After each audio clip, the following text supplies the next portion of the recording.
बाबा please मम्मा से कह देना कि वो मान जाएं, बाकी तो सारी फ्रेंड्स जा रही हैं, कौन सा मैं दूसरे शहर जा रही हूँ। काशान सुबह नाश्ते की टेबल पर आया तो रनम बहरोज से कहीं जाने की जिद कर रही थी। वो सबको सलाम करता हुआ रनम पर सरसरी नज़र डालकर नाश्ते के लिए चेयर पर बैठ गया। रनम बाबा बिल्कुल ठीक कह रहे हैं, करीम ने परसों छुट्टी मांगी है। बाबा रात में कार ड्राइव नहीं कर सकते और मेरी कल परसों नाइट है। वैसे भी तुम्हारे सेमेस्टर हैं अगले हफ्ते से, दोस्तों की मंगनी अटेंड करना छोड़ो और पढ़ाई पर तवज्जो दो। सोबान ने रनम को बहरोज से जिद करता देखकर इसे संजीदगी से टोका तो शाज़ो नादिर ही रनम की कोई बात टालता था, मगर जो बात मना कर देता था इसका मतलब था कि अब इस काम का रनम बिल्कुल ना सोचे। रनम को लगा अब वही इशल की मंगनी में नहीं जा पाएगी, इसलिए मुंह लटकाकर चुपचाप नाश्ता करने लगी। अगर कोई मसला है तो मैं छोड़ देता हूँ रनम को, परसों मैं फ्री होऊंगा। रनम की उतरी हुई शक्ल देखकर काशान ने चाय का कप थामे अपनी बात मुकम्मल की और चाय का घूंट भरा। रनम समेत सब सर उठाकर इसको देखने लगे। अरे नहीं बेटा, तुम्हें परेशान होने की ज़रूरत नहीं है। रनम के तो आए दिन कहीं ना कहीं कोई प्रोग्राम बनते हैं, और वैसे भी सुबान ठीक कह रहा है, इसके सेमेस्टर हैं स्टार्ट होने वाले हैं। बहरोज़ ने सहूलत से मना करते हुए कहा। खैर, परेशान होने की तो कोई बात नहीं है। सोभी ने अपनी और आपकी ना जाने की वजह बताई। मैं फ्री था तो इसलिए जाने की पेशकश कर दी। काशान ने कंधे उचकार कर कहा और दोबारा नाश्ता करने लगा। ठीक है काशान, अगर तुम्हें प्रॉब्लम नहीं है तो फिर रनम को छोड़ आना और लेके भी आ जाना। तुम भी तो घर के फ़र्द हो। युसरा के बोलने पर सोबान और बहरोज़ युसरा को देखने लगे, जबकि रनम ने ज़ोर से चहकते हुए युसरा को देखकर थैंक्स कहा। फिर इसकी नज़र काशान पर पड़ी, जो इसके खुश होने पर इसको स्माइल देते हुए देख रहा था। काशान के देखने पर रनम के लब सुखड़े और दोबारा अपना नाश्ता करने लगी। काशान के आने से कितनी बदतमीज़ी से अपने बेडरूम में ले गया था। इसका ज़ोर से हाथ पकड़ा था, अपने हथौड़े के मानिंद सख्त हाथों से, और किस तरह इसको डरा रहा था। रनम की नज़र में वो सिर्फ सुबान से शक्ल में मुशाहबत रखता था, नेचर तो इसकी बिल्कुल जलादो जैसी थी। ऊपर से गुस्से से वो इसे देखता भी ऐसे खा जाने वाली नज़रों से था जैसे सालम ही निगल लेगा। जो भी था जो वो इसके भैया जैसा बिल्कुल नहीं था। काशी रनम को एहतियात से छोड़ कर आना और लेकर आना, आजकल हालात ठीक नहीं है, ख्याल रखना इसका। सोबान काशान को सर हिलाकर देखने लगा तो काशान सर हिलाकर ऑफिस के लिए निकल गया। ओह मिस्टर काशान, कैसे हैं आप? कोई प्रॉब्लम तो नहीं है आपको किसी तरह की ऑफिस में? माया 15 दिन बाद आप अपनी मदद के पास पाकिस्तान वापस लौटी थी और 15 दिन काशान ऑफिस में बड़ा रिलैक्स था, क्योंकि इसे माया बिल्कुल पसंद भी नहीं थी और किसी से तो नहीं, मगर काशान ने नोट किया था वो इससे काफ़ी फ्री होकर बात करती थी, इसलिए वो इसे अजीब चुप्पू टाइप लड़की लगती थी। इसके बरखिलाफ़ इसके वालिद शकीब साहब अच्छे नेक इंसान थे, जिन्होंने अपने ऑफिस में इसको अच्छी पुरकशिश सैलरी पे कर रहे थे। माया को बहुत हद तक शकीब साहब की वजह से बर्दाश्त कर रहा था। नो मैम, मुझे कोई प्रॉब्लम नहीं है, और प्रॉब्लम होगी भी तो मैं खुद सॉल्व करने का आदी हूँ। आप टेंशन नहीं लें, ये कुछ अहम पॉइंट्स हैं, इन्हें देख लें, कल की मीटिंग में इसको डिस्कस किया जा सकता है। काशान ने बेकार बातों को नज़रअंदाज करते हुए फाइल इसके सामने बढ़ाते हुए कहा और काम की बात की। जी ये तो मैं देख लेती हूँ, मगर आप पहले मुझे बताएं, आज शाम आप बिज़ी तो नहीं? माया ने फाइल एक अदा से थाम कर साइड पर रखी और अपने दो हाथ की कोहनी टेबल पर टिकाकर हाथ थोड़ी के नीचे रखते हुए बोली। पॉइंट्स की डिस्कशन ज़रूरी थी, अगर आप मुझसे डिस्कस कर ली थी कि ज़्यादा अच्छा होता। खैर, ऑफिस टाइम के बाद मैं कहीं नहीं जाता, काशान ने बेजारियत शो करते हुए जवाब दिया, और इसका यूं बेजार होना भी माया को पसंद आया।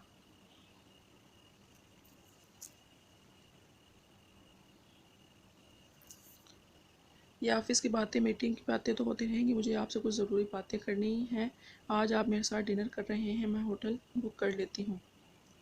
माया ने कॉन्फिडेंस से काशान को देखते हुए कहा। बात अगर ऑफिस के काम से रिलेटेड है तो ऑफिस आवर्स में ही कर लें, वरना फालतू की बातों के लिए तो मेरे पास वक्त नहीं है। और रही होटल की बात, डिनर तो इसके इसलिए माजरत, क्योंकि होटल मुझे ख़ास पसंद नहीं। इसकी बढ़ती हुई जुर्रात को देखकर काशान ने दो टोक इनकार करके बात ख़त्म कर दी और रूम से बाहर निकल गया। दिखा लो नखरे काशान अहमद, आना तो मेरे पास ही है। माया इसे बाहर जाता देखकर सोचती हुई मुस्कुरा दी। वो सारी क्लासेस अटेंड करके चंद मिनट पहले ही फ्री हुई थी, तब इसका मोबाइल बजा।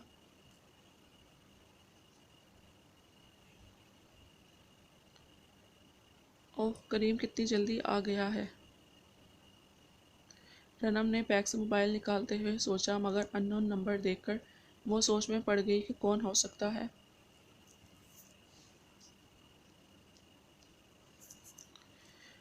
रनम, जल्दी आओ बाहर। कार रिसीव होते ही रनम के बोलने से पहले अपने कानों में आवाज़ दी। कौन बोल रहा है? रनम नासमझी से पूछा। काशान बात कर रहा हूँ, तुम्हारी यूनिवर्सिटी के बाहर वेट कर रहा हूँ, जल्दी आ जाओ, काशान ने कहकर कॉल काट दी। आज माया की वजह से इसका मूड ख़राब हो रहा था, मगर रनम का ख्याल आते ही इसकी याद भी आई। करीम से यूनिवर्सिटी की टाइमिंग और रनम का नंबर लेकर करीम को मना करता हुआ खुद रनम को लेने यूनिवर्सिटी पहुंच गया था। थोड़ी देर में इसे रनम यूनिवर्सिटी के गेट से निकलती हुई नजर आई। रेड कलर की शॉर्ट कमीज़ के साथ हमरंग दुपट्टा गले में डाले वाइट ट्राउज़र पहने वो इसे अपनी तरफ आती दिखाई दी। थोड़ी देर में करीम आता होगा मुझे लेने के लिए, काशान ने कार का दरवाज़ा खोला तो इसने खिड़की से झांकते हुए कहा।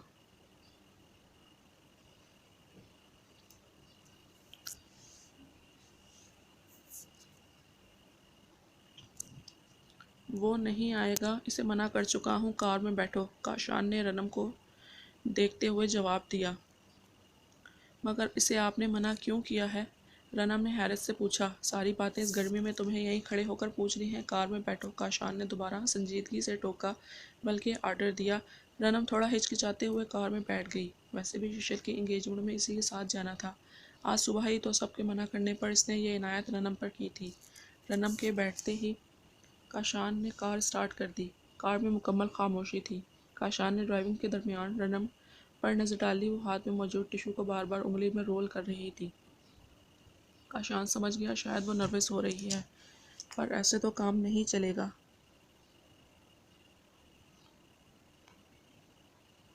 काशान ने सोचा। फिर कुछ ख्याल आने पर इसने कार घर से दूसरे साइड पर मोड़ ली। हम यहाँ क्यों आए हैं? आइसक्रीम पार्लर के पास गाड़ी रोकी तो रनम ने परेशान होकर काशान से पूछा। लोग यहाँ क्यों आते हैं? चलो उतरो गाड़ी से। काशान बोलने के साथ ही खुद भी कार का दरवाज़ा खोलकर उतर गया तो चारों न चार रनम को भी कार से उतरना पड़ा। ये शख्स इसे अजीब लगता था। जब भी इसका टकराव होता हमेशा रौब जमाता था। हंसकर बात तो वो सिर्फ बाकी घर वालों से करता था। इसे नहीं मालूम मैंने क्या बिगाड़ा है इसका। काश अच्छी से शक्ल होने के साथ साथ इसका इखलाक भी अच्छा होता तो भला क्या हो जाता। रनम कार से उतरने के बाद इसको देखते हुए सोचने लगी। आप नहीं खाएंगे आइसक्रीम? अपने सामने आइसक्रीम का बाउल देखकर रनम ने झिझकते हुए पूछा। काशान जो इसी को देख रहा था,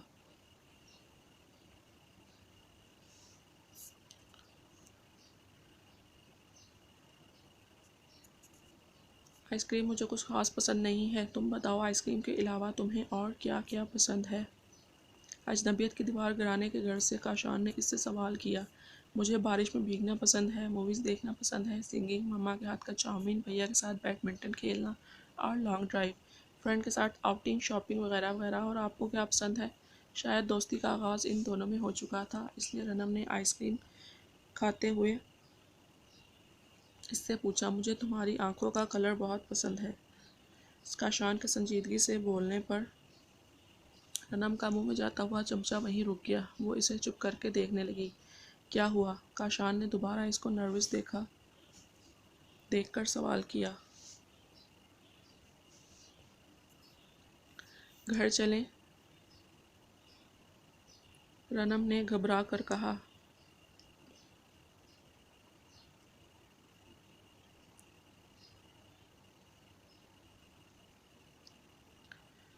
हम चलते हैं, आइसक्रीम खाओ पहले अपनी। काशान नरमी से इसको देखकर बोला। इस वक्त रनम को रह रहकर काशान के नरम लहजे और खुद से बातें करने पर हैरत हो रही थी। अब नहीं खाई जाएगी? रनम ने टेबल को घूरते हुए बोला। अब क्यों नहीं खाई जाएगी? अब ऐसा क्या हो गया है? वो इसकी कैफियत से लुत्फ उठाता हुआ बोला। मम्मा वेट कर रही होंगी, मुझे मम्मा के पास जाना है। रनम इसकी बातों से कंफ्यूज होकर इसके अंदाज़ देखने के अंदाज़ से कंफ्यूज होने लगी। और शादी के बाद क्या होगा? मम्मा को क्या जहेज़ में लेकर जाओगी? काशान इसको देखता हुआ नरमी से पूछ रहा था। आप ऐसी बातें क्यों कर रहे हैं मुझसे?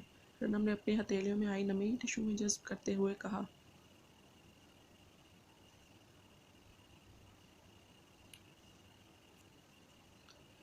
क्यों, तुम्हें ऐसी बातें अच्छी नहीं लग रही? काशान ने मुस्कुराहट छुपाकर इसको देखते हुए पूछा तो रनम ने बगैर इसे देखे नफ़ी में सर हिला दिया। अच्छा तो फिर बताओ कैसी बातें करूँ तुमसे? काशान की इस बात पर इसने कोई जवाब नहीं दिया। काशान को लगा वो इससे और कुछ बोलेगा तो यही बैठ कर रोना शुरू कर देगी। चलो ऐसी वैसी बातें छोड़ो, काम की बात सुनो। एक माँ है तुम्हारे पास, या तो कुकिंग क्लास ले लो या घर में कुक से खाना बनाना सीख लो। काशान की बात पर रनम ने नज़रें उठाकर काशान को देखा। मगर क्यों? सब आंखों में हैरत समाये इसने पूछा।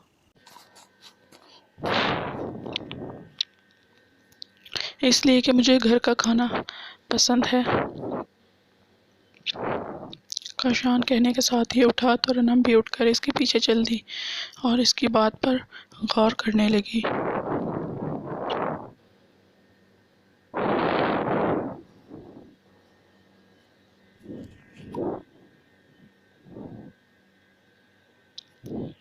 रूह अफ़ज़ा राहत जान, बहुत ज़ोर से प्यास लगी है। वो दोनों आइसक्रीम पार्लर से बाहर निकले। दो लड़के वहीं खड़े रनम को देखकर हाँकने लगे। वो यकीनन रनम के लाल कपड़ों को देखकर फिक्रा कस रहे थे। काशान को गुस्सा आने लगा। जाओ कार में बैठो, काशान ने रनम को कार की चाबी देते हुए कहा। रनम ने इसके चेहरे पर गुस्से के आसार देखे, चुप करके इसके हाथ से चाबी ली और वहाँ से चली गई। इसके जाने के बाद काशान इन लड़कों के पास आया और आने के साथ ही फिक्रा कसने वाले लड़के के मुंह पर ज़ोरदार थप्पड़ मारा। लड़का बिल्कुल झिंगर सा था, जब ही एक थप्पड़ में नीचे गिर गया। कुछ तशफ़ी हुई या और बुझाऊं तेरी प्यास? राह चलते आदमी ने काशान को पकड़ा। काशान अपना आप छुड़ाकर इससे पूछने लगा। वो लड़का माफ़ी मांगता हुआ वहाँ से भाग निकला। काशान आकर गाड़ी में बैठा और कार स्टार्ट कर दी। घर आने तक रनम ने किन आँखों से 2 बार काशान को देखा और इसके चेहरे के सख्त तासुरात छाए हुए थे। इसे देखकर रनम ने इसे मुखातिब करने की कोशिश नहीं की। थोड़ी देर पहले वाली नरमी अब संजीदगी में हाइल हो गई थी। अगर वो अच्छे से बात करे तो शायद इतना भी बुरा ना लगे। रनम किन आँखों से इसको देखते हुए सोचने लगी। घर के पास गाड़ी रुकी तो रनम कार से उतर गई।